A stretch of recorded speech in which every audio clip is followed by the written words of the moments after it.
Hello, welcome to another module in this massive open online course. So, we are looking at the Fourier transform and the properties of the Fourier transform of continuous signals. Alright, so let us continue our discussion. So, we are looking at the Fourier transform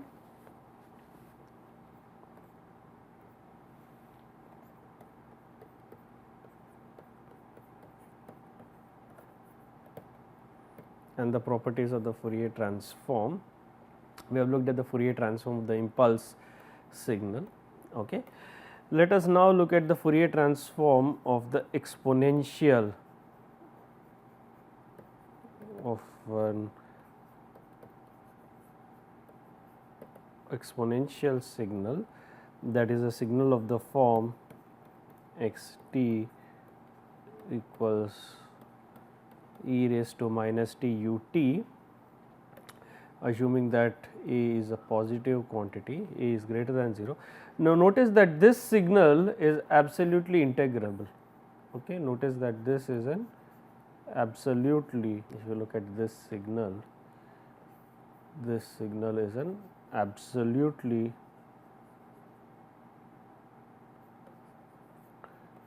integrable signal.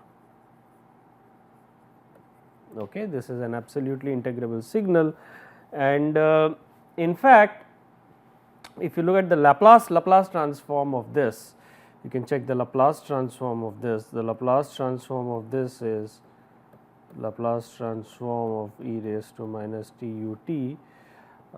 This is integral minus infinity to infinity, or integral, in fact, let me just write it, integral minus infinity to infinity e raised to minus a t u t e raised to minus s t d t. Now, u t is non-zero only for t greater than or equal to 0. So, this reduces to the integral 0 to infinity e raised to minus a t, and for t greater than or equal to 0 this is 1. So, e raised to minus a t e raised to minus s t d t, that is integral 0 to infinity e raised to minus s plus a d t, which is 1 over s plus a times e raised to minus s plus a, or in fact minus 1 over s plus a, e raised to minus s plus a to e raised to minus s plus a t, evaluated between the limit 0 to infinity, and this is equal to, if s plus a is greater than or equal to 0, this is equal to 1 over s plus a. If s plus a greater than 0 implies, that is, remember, real part of s plus a greater than 0, this implies that the ROC, therefore, from the Laplace transform you will remember that real part of s is greater than minus a. Now, since a is positive, okay, since a is positive, this includes real part of s equal to 0, includes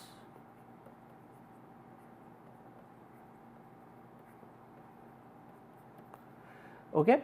So, what we are observing is that if you look at the ROC of the Laplace transform, that is real part of s is greater than minus a, but since we have said a is greater than 0, that is a is a positive quantity, therefore, real part of s is greater than some negative quantity, okay, which implies that real part of s is equal to 0 is in the ROC. And now, if you look at this, the complex frequency s equals sigma plus j omega, real part of s equal to 0 implies sigma equal to 0. So, implies j omega is in the ROC. Okay. So, s equal to j omega belongs to the ROC if a is greater than 0.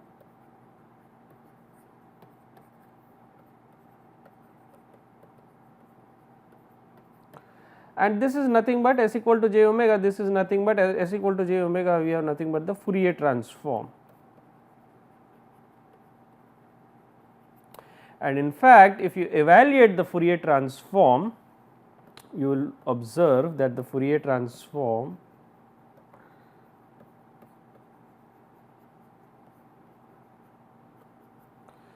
equals integral minus infinity to infinity e raised, or directly write integral 0 to infinity e raised to minus a t e raised to minus j omega t dt, which is e raised to minus a plus j omega t divided by a plus j omega, evaluated between the limits 0 to infinity, and this would be 1 over a plus j omega, and this is your x of omega is 1 over a plus j omega.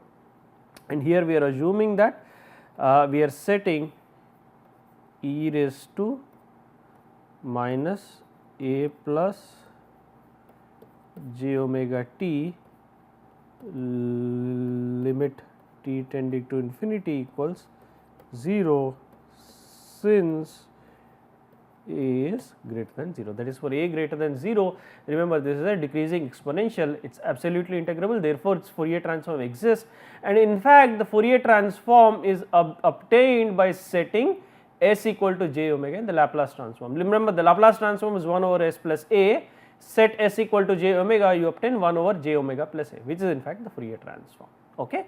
So, the Fourier transform, so it is absolutely integrable, and observe that the Fourier transform is obtained by setting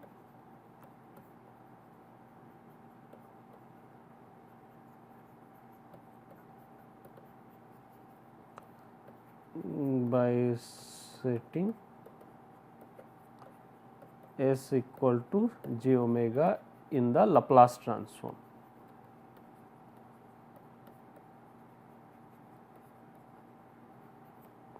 Is obtained by setting s equal to j omega in the Laplace transform. Okay. And also note that this follows since x of t, the signal x of t is absolutely integral.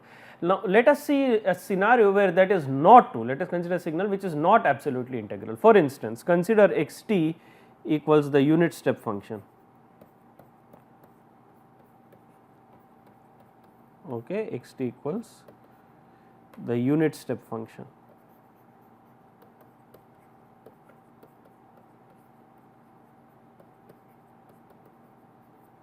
Okay, and that looks like this.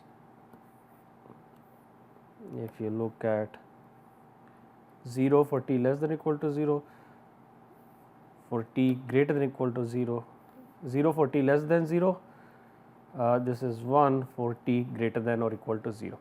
And now, if you look at integral minus infinity to infinity magnitude x t dt, that is integral 0 to infinity times 1 dt, and this is not finite. You can clearly see this is not finite, and therefore, this signal is not absolutely integrable.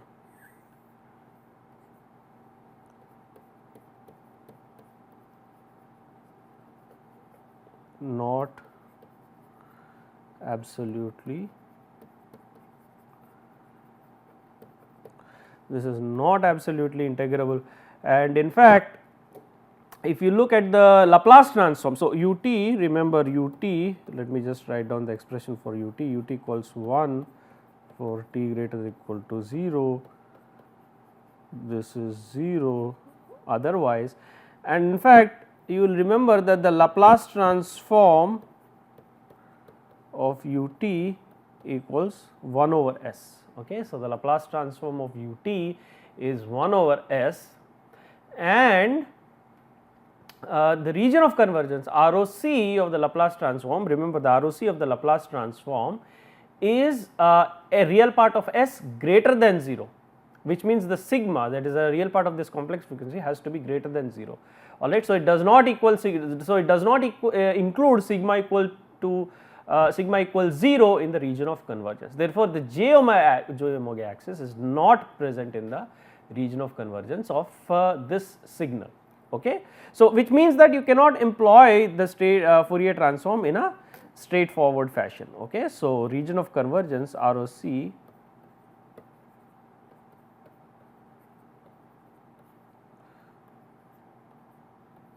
the real part of s greater than 0 implies does not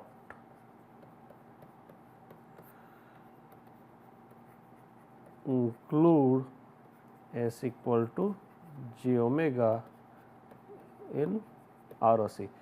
Okay, s equal to j omega implies sigma equals 0, that is the real part of s that is equal to 0. And in fact, if you look at the Fourier transform, you cannot evaluate this in a straightforward fashion, but the Fourier transform of this exists, and the Fourier transform, it can be shown to be given as pi of delta omega plus 1 over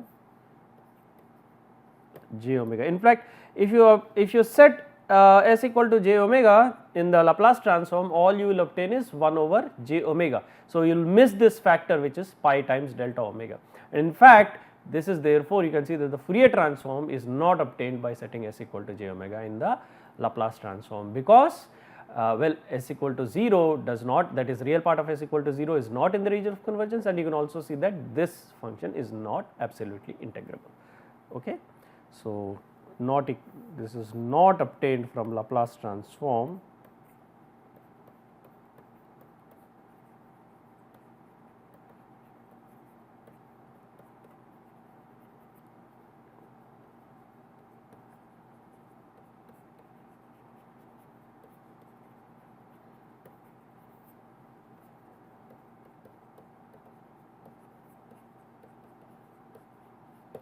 Not obtained from the Laplace transform by setting s equal to j omega.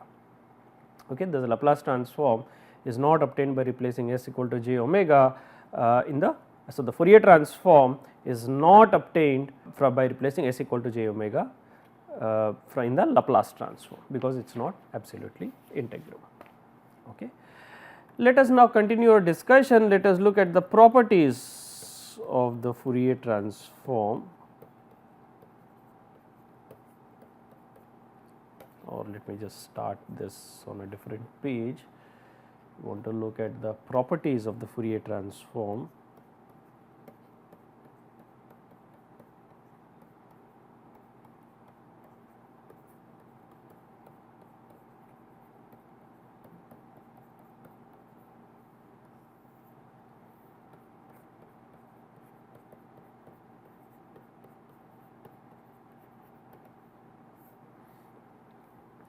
And the first property that we want to look at is what is termed as the linearity property of the Fourier transform, which is very simple. If you have two signals x1 t with Fourier transform x1 omega, omega is angular frequency, x2 t which has the Fourier transform x2 omega, then x1 t plus x2 t, or a1 x1 t plus a2 x2 t has the Fourier transform a1 x1 omega plus a2 x2 omega. Okay. This is the Fourier transform. The time shifting property, let us look at another property, which is the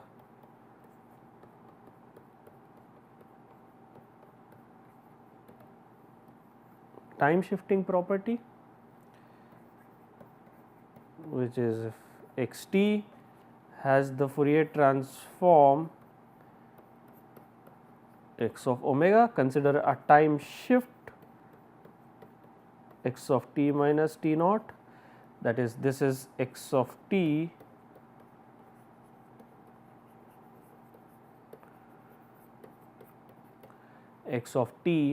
delayed by t naught, that is the signal x of t minus t naught. So, we are considering x of t, which is the Fourier transform x of omega, capital X of omega. What is the Fourier transform of x of t minus t naught? And this can be obtained as follows. Now, let us call this Fourier transform as x tilde of omega. Now, x tilde of omega is minus infinity to infinity x of t minus t naught e raised to minus j omega t dt. Now set t minus t naught equals t tilde, that implies dt equals dt tilde, and therefore, now if you simplify this, I can write this as minus infinity to infinity x of t minus t naught is x of t tilde minus j omega naught. T is basically t minus t naught is t tilde. So, this is basically t tilde, t is t tilde plus t naught, dt is dt tilde, which is basically now minus infinity to infinity x of t tilde e raised to minus j omega t tilde d tilde e raised to minus j omega t naught, and if you look at this, this is nothing but x of omega. So, we have finally that x tilde omega equals x of omega e raised to minus j omega t naught, and this is basically, you can see that this is equal to a complex exponential.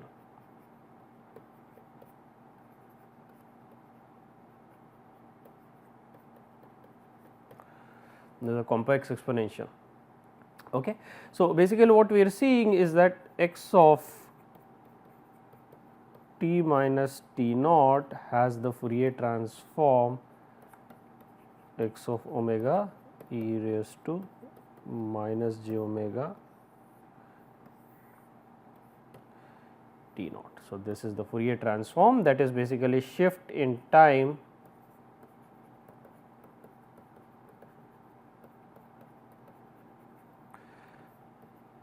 which implies multiplication by or modulation. This complex exponential is nothing but a modulation. So, this is modulation in shift in time, basically results in a modulation in the frequency. Alright. So, if we shift in time x t minus t naught, the signal which is delayed by t naught, the corresponding Fourier transform is multiplied by this factor e raised to minus j omega complex exponential, which is e raised to minus j omega t naught in the frequency. Okay. Now, let us look at another property, which is the frequency shifting property of the Fourier transform. Okay. So, let us look at the frequency shifting property.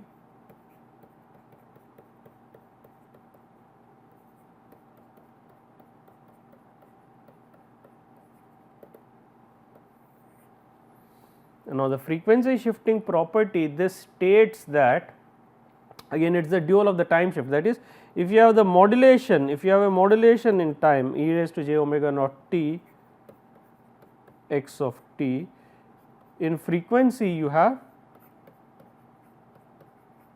x of. So, this basically shows, and you can easily demonstrate this similar to what we have done above. So, this is basically modulation in time, that is multiplying by this complex exponential e raised to j omega naught t, this is equal to shift in frequency domain.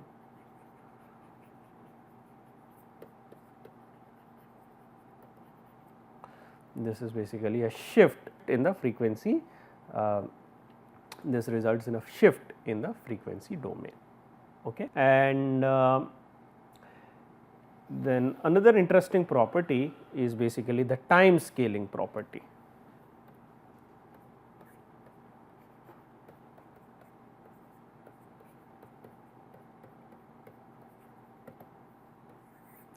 And this is as follows: consider a greater than 0, that is a positive constant. Then now let us consider x of t. Okay, let us start with that. X of t has the Fourier transform x of omega, then x of a t, where a is a positive scaling factor, that is, assume that a is greater than 0, has the Fourier transform 1 over a x of omega over a. Now, this is interesting because now look at this, if a is greater than 0, all right, you can see that x of a t is a shrunk version of x of t, that is x is for instance let us say 5, x of 5 times t is basically x of t that shrinks by a factor of 5, by a factor of 5. So, in the frequency domain what happens is you have x of omega over 5, which means it expands by a factor of 5. Similarly, if a is less than 1, then x of a t is an expanded version of a, and correspondingly the frequency domain x of omega over a is a shrunk version of x of omega. So, basically expansion in the time leads to a shrinking in the frequency, and similarly a shrinking in a time, alright, scaling down in time leads to an expansion or scaling up in frequency. Okay. So, basically what we have is, it is a very interesting property. So, shrink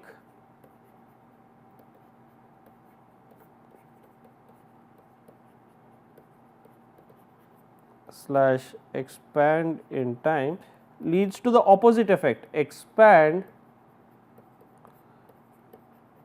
slash shrink in frequency. So, what happens is if it is well localized in time, that is it becomes more and more localized in time, it becomes less and less localized in frequency, alright. And you can clearly see the example of this, that is when in time it becomes extremely narrow, it becomes an impulse in time, then frequency it spread over the entire frequency axis, okay, which is basically it is 1, you can see that the Fourier transform of an impulse in time is 1, that is spreads over the entire frequency axis minus infinity to infinity. As it starts shrinking in time, as it starts expanding in time, then it starts shrinking in frequency, alright. And this is a well known property of the Fourier transform, the time domain representation and its Fourier transform, that is time frequency localization, alright. So, if it is well localized in time, then it is not well localized in frequency. If it is well localized in frequency or it is poorly localized in time, that is it is wider in time, then it shrinks in the then as it starts to become wider in the time domain, then it starts to shrink in the frequency domain. Okay. So, this is an important property, and you can see this as follows. The proof of this is straightforward. For a equal to greater than 0, you have x tilde of omega, the Fourier transform of x of a t is minus infinity to infinity x of a t e raised to j omega t dt, set a t equals t tilde, which means dt equals 1 over a dt tilde, which is minus infinity to infinity. This is x of t tilde e raised to j omega, t is t tilde by a dt tilde by a, which is nothing but 1 over a minus infinity to infinity x of t tilde e raised to j omega by a t tilde into d tilde. This is nothing but, this is x of omega over a. Remember, we are assuming a greater than 0, therefore, we have x tilde of omega equals 1 over a x of omega. So, this is the Fourier transform of x of a t, where a is greater than 0. Okay.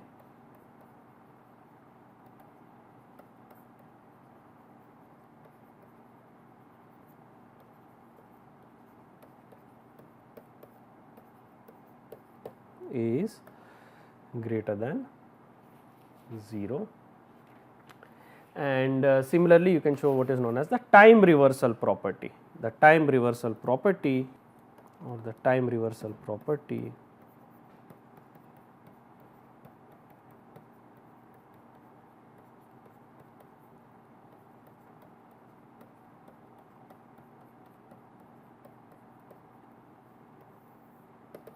the time reversal property of the Fourier transform states that if x t has the Fourier transform x of omega, then you can show that x of minus t has the Fourier transform x of minus omega, that is reversal in time leads to a reversal in frequency.